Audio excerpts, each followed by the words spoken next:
Hello friends, இது part 4. First question. SWG stands for sheet metal work.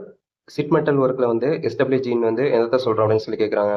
SWGனா standard wire gauge, option C. இது வந்து sheet metalல இருக்கிற ஷீட்டோட திக்னஸ் அளக்கிறதுக்கும் ஒயரோட திக்னஸ் அளக்கிறதுக்கும் யூஸ் பண்ணுறோம். Next question. Feeler gauge is used for measuring. Feeler gauge use பண்ணி எதை மெஷர் பண்ணலான்னு கேட்குறாங்க. Answer C, gap. ரெண்டு மெட்டிங் பார்ட்ஸ்க்கு இருக்கிற இடையில கேப்பை வந்து மெஷர் பண்ணுறதுக்கும் ஃபில்லர் கேஜ் தான் யூஸ் பண்ணுறோம். Next question. அலுமினியத்தோட மெல்டிங் பாயிண்ட் என்னன்னு கேட்குறாங்க. இது நமக்கு தெரியும், 660 degree, option D. அலுமினியத்தோட atomic number 13. Next question. கீழே 4 ஆப்ஷன் கொடுத்துருக்காங்க. 4 ஆப்ஷன்ல வந்துட்டு நான் ஃபெரஸ் மெட்டல் கொடுத்துருக்காங்க. இந்த நான் ஃபெரஸ் மெட்டல்ல வந்துட்டு எது வந்து பிரிட்டில்னஸ் ப்ராப்பர்ட்டிஸ் இருக்குன்னு கேட்குறாங்க. Answer A, zinc. பிரிட்டில்னஸ்னா ஒன்றும் இல்லை, அந்த பொருளை வந்து நம்ம கீழே போட்டு இல்லை ஏதாவது ஷாக் அப்சர்வ் ஆச்சுன்னா உடனே வந்து அந்த பொருள் வந்து சுக்குநூறாக உடஞ்சிரும். அதுக்கு பேர் தான் வந்து பிரிட்டில்னஸ். Next question.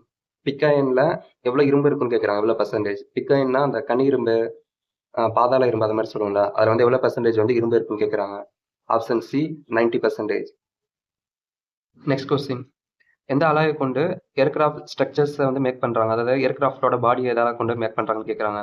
நமக்கு தெரியும் அலுமினியம். இதில் வந்து டியூரலுமின்ங்கிறது ஆப்ஷன் ஏ வந்து பார்த்தீங்கன்னா அலுமினியத்தோட alloy. So answer A. Aluminium பார்த்தீங்கன்னா வெயிட்லெஸ்ஸாக இருக்கும், லைட் வெயிட்டாக இருக்கும், அப்புறம் வந்து ஸ்ட்ரென்த் அதிகமாக இருக்கும். Next question. அலுமினியம் வந்துட்டு கேஸ்ட் அயனை விட ஹீட்டை வந்து அதிகமாக கடத்துமா கம்மியாக கடத்துமா, அது மாதிரி கேட்குறாங்க. கேஸ்ட் அயனை விட வந்து அலுமினியம் வந்து அதிகமான ஹீட்டை வந்து கடத்தும். ஒரு பொருள் வந்து ஹீட் அதிகமாக கடத்துச்சுன்னா கரண்டே அதிகமாக கடத்தும், ஹீட்டை கம்மியாக கடத்துச்சுன்னா கரண்டே கம்மியாக கடத்தும். ஸோ அலுமினியம் வந்து more heat then cast iron. The above of V block is. V block வந்து எந்த ஆங்கிள் இருக்கும், எந்த டிகிரியில் இருக்குன்னு கேட்குறாங்க. So 90 degree. 45 டிகிரி 45 டிகிரியா அதாவது வீக் ரூலாக கட் ஆகிருக்கும். Next question. Hardness of slip gauge should be. Slip கேஜோட ஹார்ட்னஸ் எவ்வளோ இருக்குன்னு கேட்குறாங்க. More than 63 degree HRC, option ஏ.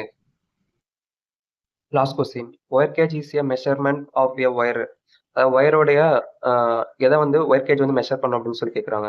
நம்மளுக்கு தெரியும் டயமீட்டர். இப்போ ஃபர்ஸ்ட் கொஸ்டின் நம்ம பார்த்தோம் SWG கேஜ் அப்படின்ட்டு, ஸ்டாண்டர்ட் ஒயர் கேஜ். அதான் வந்து ஒயரோட டயமீட்டரையும் சீட் மெட்டலோட திக்னஸையும் மெஷர் பண்ணுறதுக்கு நம்ம யூஸ் பண்ணுறோம். ஓகே ஃப்ரெண்ட்ஸ், இந்த 10 கொஸ்டினில் உங்களுக்கு எத்தனை கொஸ்டின் தெரிஞ்சுன்னு சொல்லி கமெண்ட் பண்ணுங்கள். Okay friends, thank you.